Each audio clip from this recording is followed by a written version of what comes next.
I will try all my best to protect my country. Yeah.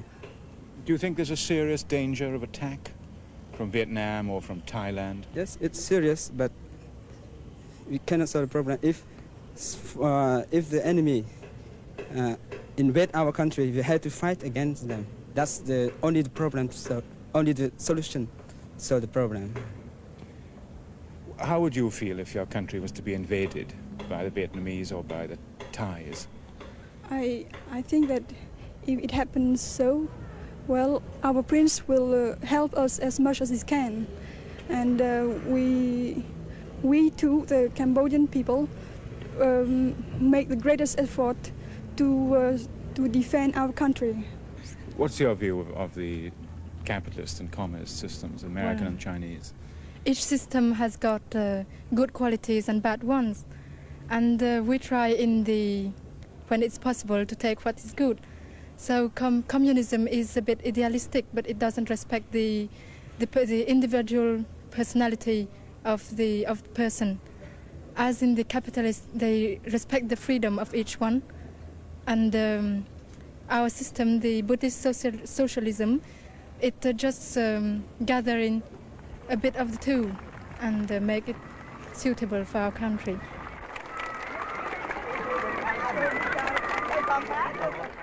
If abroad, the prince successfully drives a subtle route between rival ideologies, at home his methods are equally successful, if less subtle. Frequently he makes surprise visits to the countryside, distributing gifts of sarongs and money to peasants who seem suitably awed and grateful.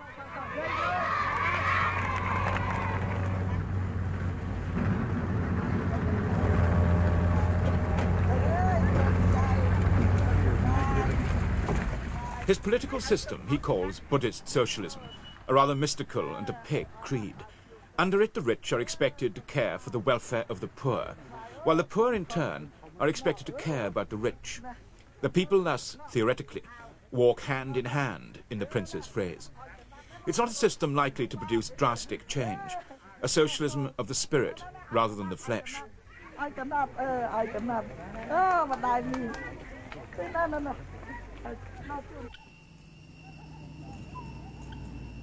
Whatever the obscurities of Buddhist socialism, its popular rallies have a familiar carnival air.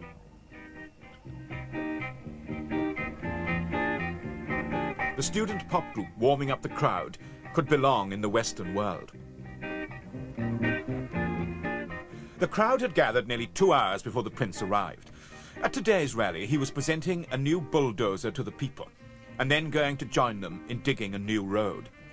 Until he arrived, no one, either out of respect for the prince or a more personal concern about the great heat, had cared to lift a shovel.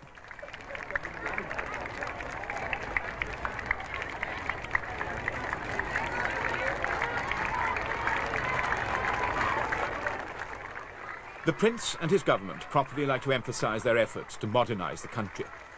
Visitors are more inclined to admire the absence of progress. But the prince tries hard.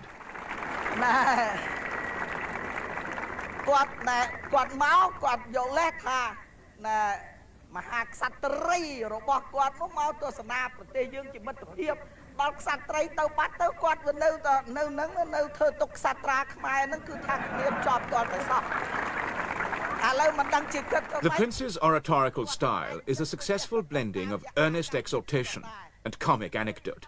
It never seems to fail, although he has a natural edge on most political speakers in being the prince as well as a party leader.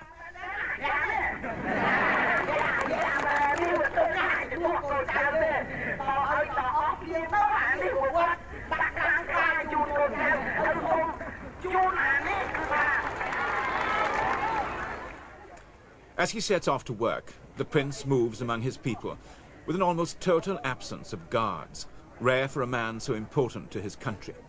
The prospect of assassination doesn't seem to occur to anyone, evidence either of confidence or semi-divinity. For all the new bulldozer, the methods of work remained primitive. Aid for Cambodia in building up her country is hard to come by, and undiplomatic, if necessary, quarrels with America have limited Cambodian capacity to develop her industrial program as much as she would have wished. But for today's ceremony, the shovels were new.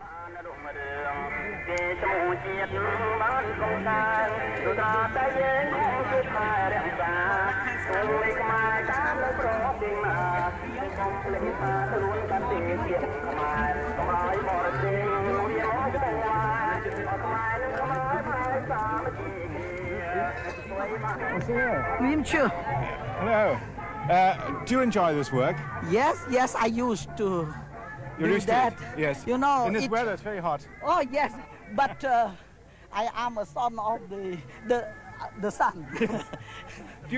Are you setting an example? Is that the object to the people to work? Yes, to work. You know, here the life compared to the life in the other countries in Asia is enjoyable. We have joie de vivre. Yes. Yeah.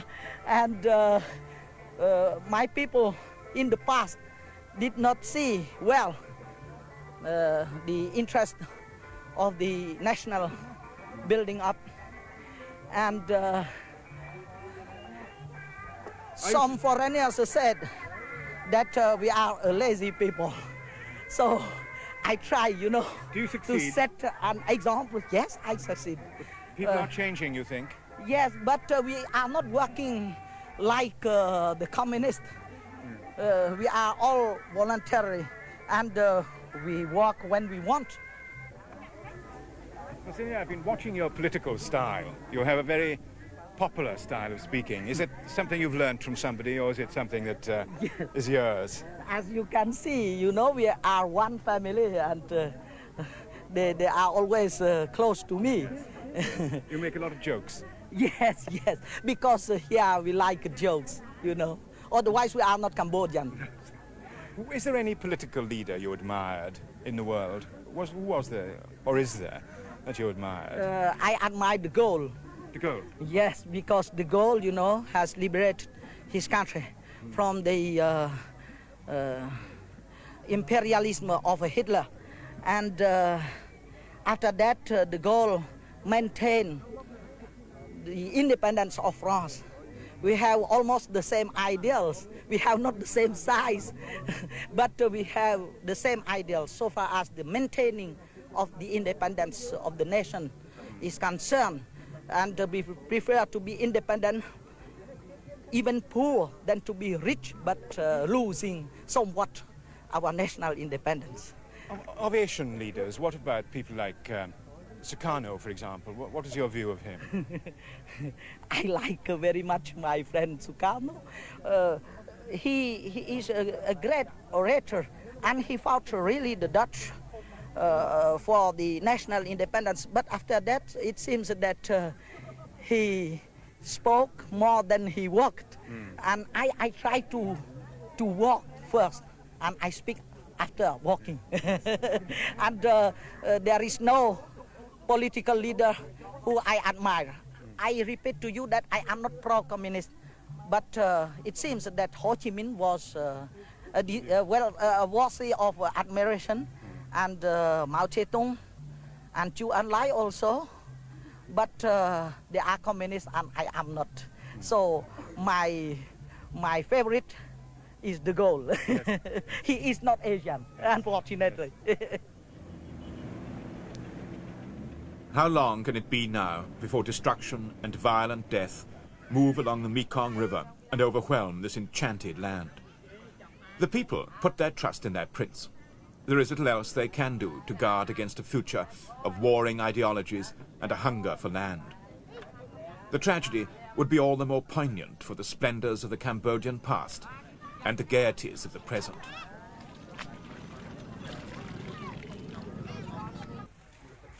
But in this magic twilight of their civilization, Cambodians find pleasure and comfort in the skills which have helped them to survive among more powerful neighbors for 1,000 years.